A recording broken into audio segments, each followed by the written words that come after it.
Hello, everyone, and welcome back to the Living Diary podcast.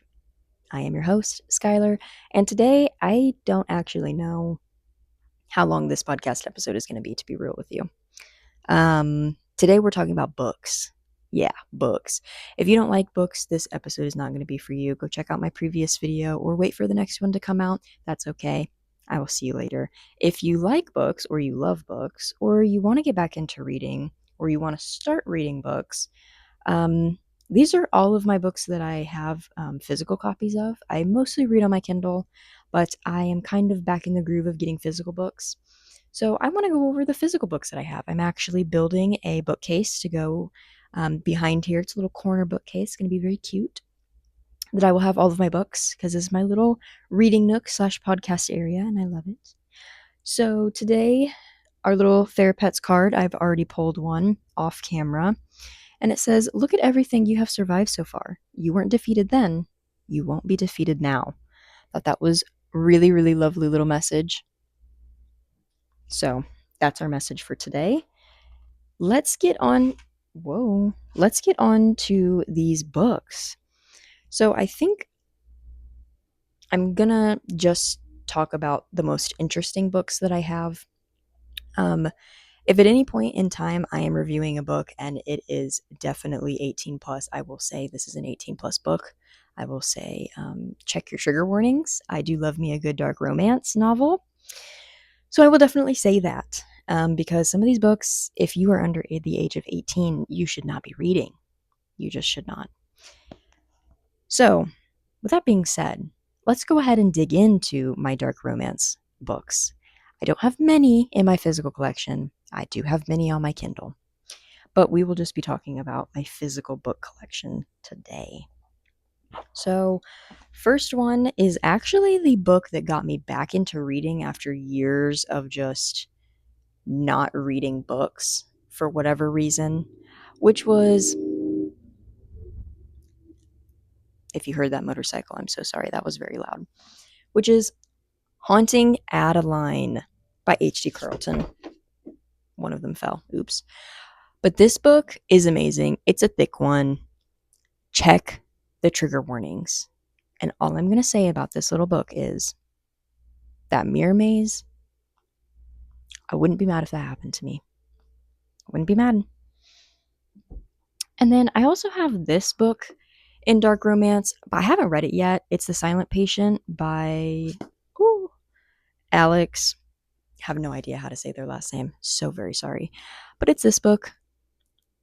I'm not sure if it's a dark romance or even a romance book at all. I know it's like a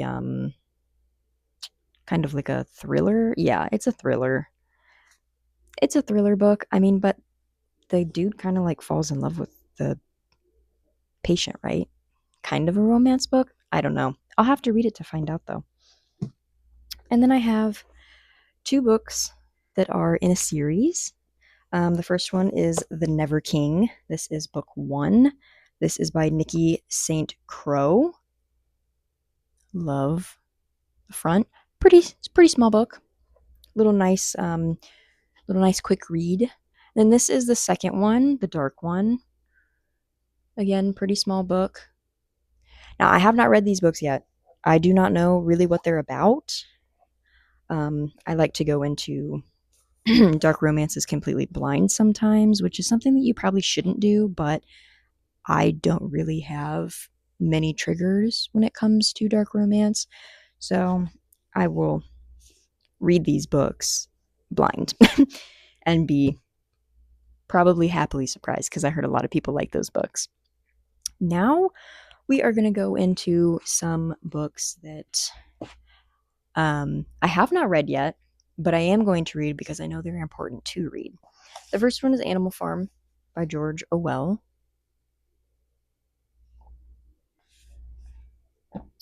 And then I have The Testaments by Margaret Atwood and The Handmaid's Tale.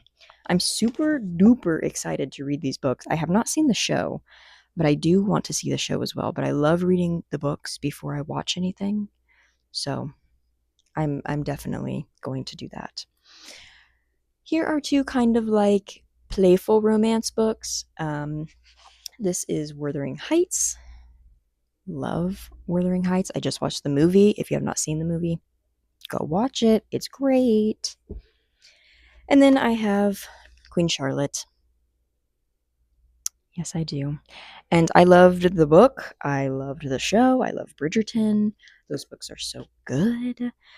Okay, so now we're going to kind of get into my scary books, my creepy, creepy, creepy books. First one, not like super creepy, but kind of like a kid creepy, is Coraline. If you've never seen the movie, What Are You Doing with Your Life? Go watch it right now. But this is Coraline. Um, Great book. Loved it. And then I have the wonderful, wonderful, wonderful Edgar Allan Poe classic stories. I love the way that this book looks. I'm pretty sure I got this at Barnes & Noble. But yes, I love me some Edgar Allan Poe. He is my favorite poet of all time. I've had this book for a long time. I think since it came out, I've had this book, but it's Long Live the Pumpkin Queen. It's about like a kind of like a almost like a retelling. Not really a retelling, but it's just a story about Sally. And then I also have this book, The Nightmare Before Christmas. There you go. You can kind of see it.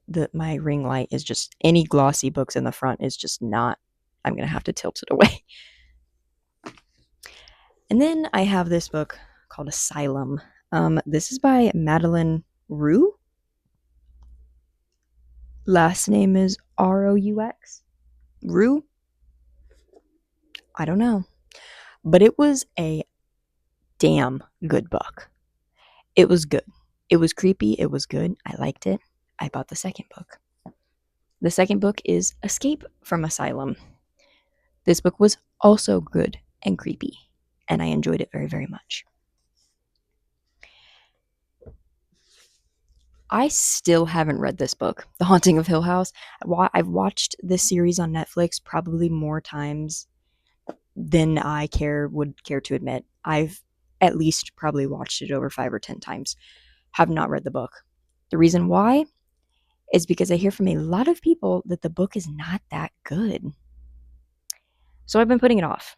But I have it just in case I ever do decide to read it. And then I have this book called Under the Bridge. It was a Hulu original series about some messed up stuff that I'm probably not allowed to say on YouTube. But it is the true story of the schmurder of Rena Verk. I'm going to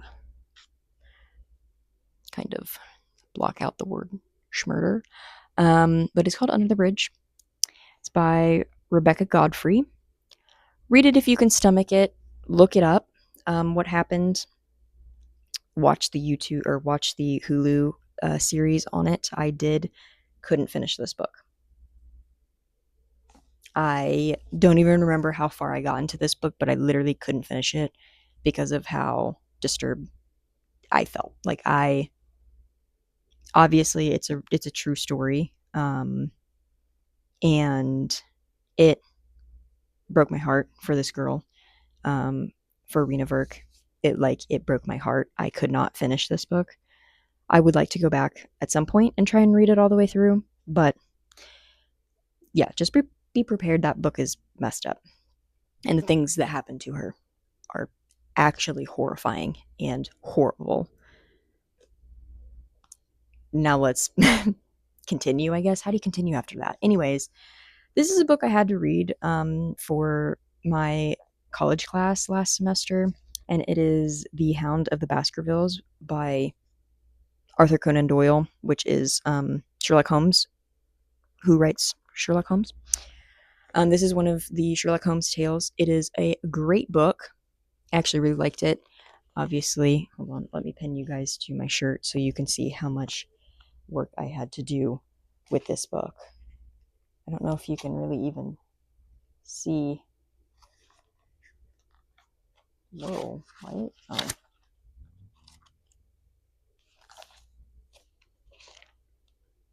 What the heck?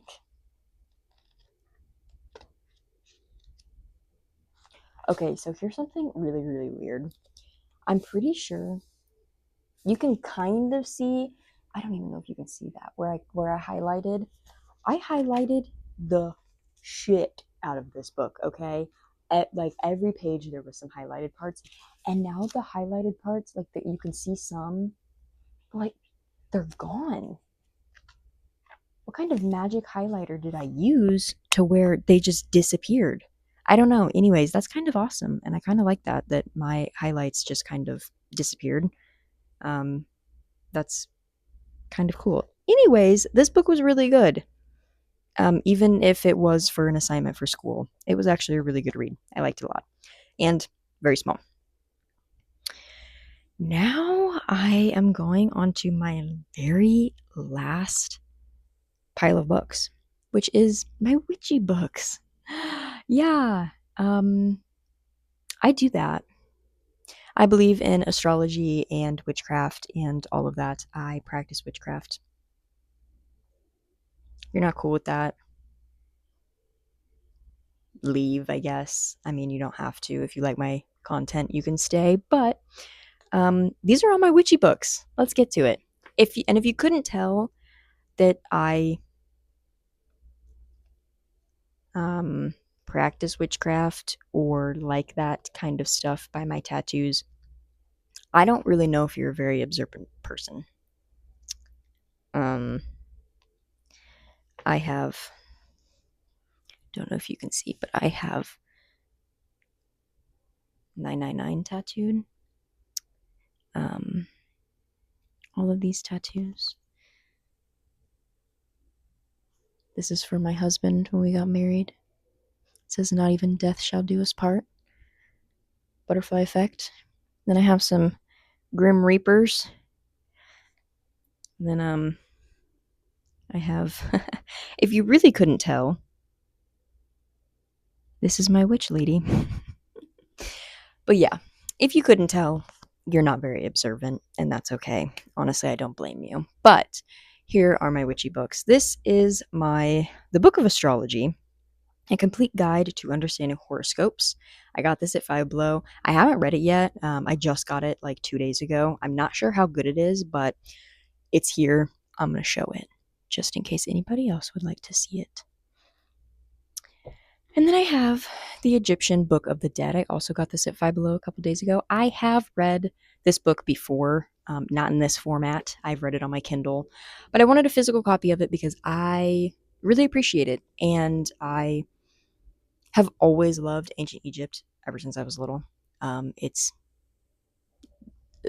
just, I don't even know how to explain how much it fascinates me to read about ancient Egyptian times and just the gods and the goddesses and the pharaohs and just how life worked and what they believed in and all that kind of stuff. It's one of my favorite ancient periods of time ever. I would say it's ancient Egypt, Norse, Greek, Roman, and Mesopotamia. I don't know too much about, and I would love to know more, but definitely ancient Egypt, Norse mythology, and Greek mythology are probably my favorites.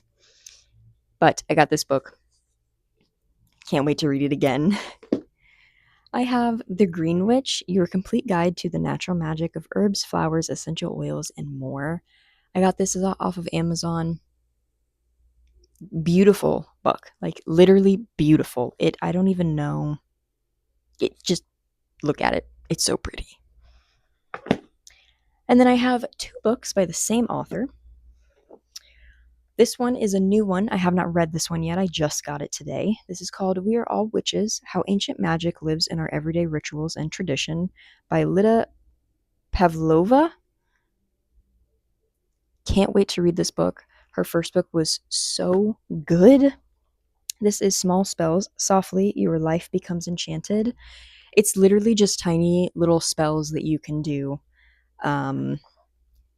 that just like make your life cooler. I don't know. I'll read one. We'll flip to like a random page. Hide a tiny written compliment to yourself in a drawer. Let the spirits of the home read it too. Just for a little example, love this book. read it as soon as I got it. And then this book I just got from a little apothecary and bookstore that I went to yesterday. Have not dived into this book yet, have not read it, but it is Modern Witchcraft Guide to the Wheel of the Year. Look at how beautiful that book is. I'm so excited to read this book. But yeah, I think that's all the books. I have one more book. This is a health book. I don't have many health books. Most of them are on my Kindle. I would like to get the ones that I have read on my Kindle in physical copies, but this is the only physical copy book that I have when it comes to specifically my health. This is called Heal Endo by Katie Edmonds. And if you don't know what endo is short for endometriosis. If you watched my previous video, you will know that I had a hysterectomy, left oophorectomy, which is the removal of your left ovary, and endometriosis excision surgery in June, on June 10th to be exact. And I talk more about it in my last video, so if you want to check that out, go ahead and go watch that video. But essentially, endometriosis is a full body inflammatory disease. It's not just a reproductive issue like a lot of people like to believe and spread misinformation about. It is not just a reproductive issue. It can grow just about anywhere in your body. It's been found on your eyeballs, in your brain, your lungs, your heart, kidneys, liver, intestines, stomach, appendix, gallbladder, literally anywhere that you can think of. It's been found on all major organs in your body. Specifically in my body, I had it in my pouch of Douglas, or my posterior cul-de-sac, fancy name, and that is the space between your uterus and your rectum. I also had endometriosis lesions on my bladder, and I also had endometriosis lesions on my abdominal lining. So, not fun, and also those spots, not reproductive. They're not. I also had a good amount of endometriosis on my left ovary, and I do talk about that more in my last video, but I'll kind of just recap. 80% of my left ovary was covered in cysts, chocolate cysts, which are like brown fluid-filled cysts, which happen a lot with endometriosis. And then there was some yellow fluid-filled cysts. Gross, I know. I'm so sorry, TMI. Sorry. And then I had endometriosis lesions covering my ovary. Only 20%. I'm going to repeat that. 20% of my ovary was what it was supposed to look like, which is like a pinkish white color. 80% of my ovary was covered in endometriosis and cysts. So that baby came out because no thank you. And yeah, this book, I got it last year when I kind of found out that I had endometriosis from a surgery that I had in February of 2025 to take out both of my fallopian tubes as permanent sterilization. I found out from that surgery that I had endometriosis, and I wasn't just crazy like all of my previous gynecologists and doctors told me I was. Shame on you if somehow, some way, any of my previous doctors or gynecologists are watching this, which I highly doubt it, but just in case, y'all messed up big time. Like, big time. Anyways, this book really, really helped me kind of come to terms with what I had, and it really helped me want to make my Instagram that I have now called Skylar Spoons. It's Skylar's SKYLARS .spoons.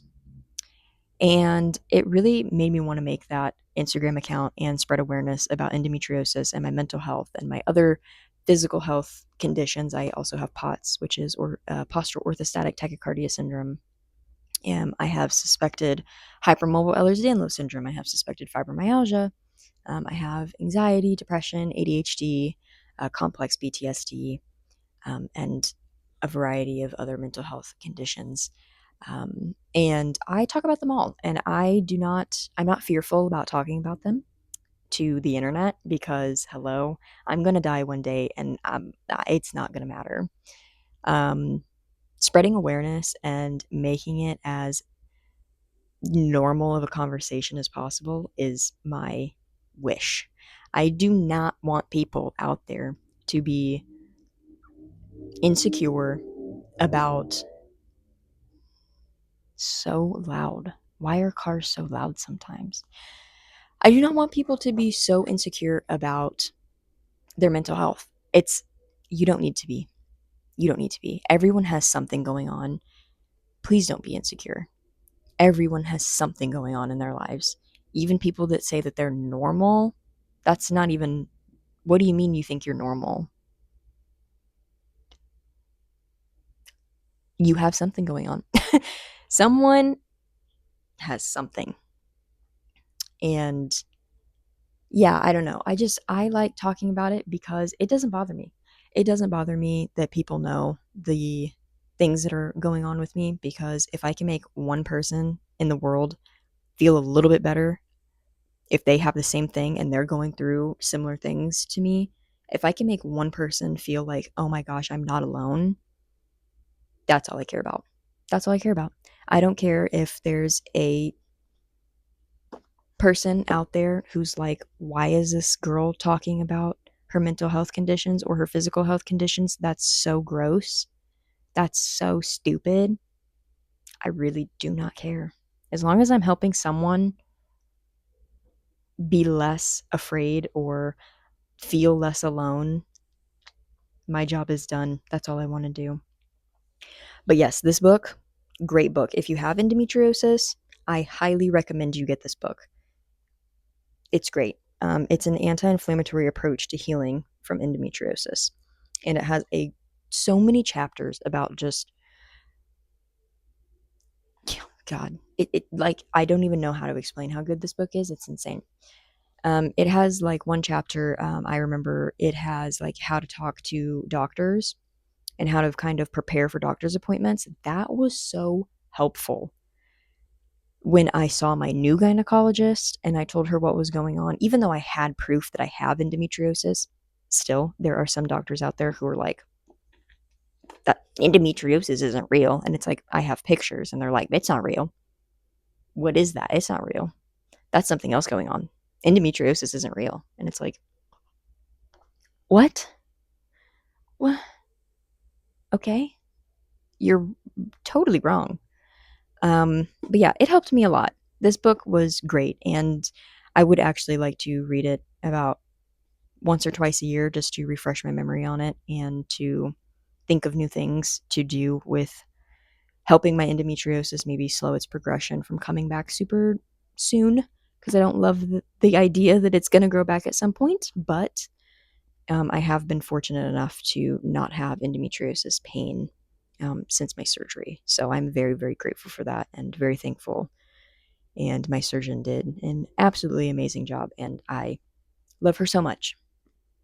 And I cannot wait to continue to see her and be a patient of hers, because I know that in terms of endometriosis, she is going to do some really great things. And just with her patients, like she listens, okay? She listens. Anyways, I think that's gonna be it for today's episode. I've covered all the books that I have. Like I said, it's not a lot, but also not a bad little startup. Um, I think that it'll be enough to cover some of my bookshelves on my bookcase, and then I can put like random little like trinkets and stuff in the spaces that don't have um, books. But we will figure that out as we go, and we will also be buying more books as we go. So, thank you guys so much for watching. I will catch you in the next episode. Have a lovely, lovely day. Bye, guys.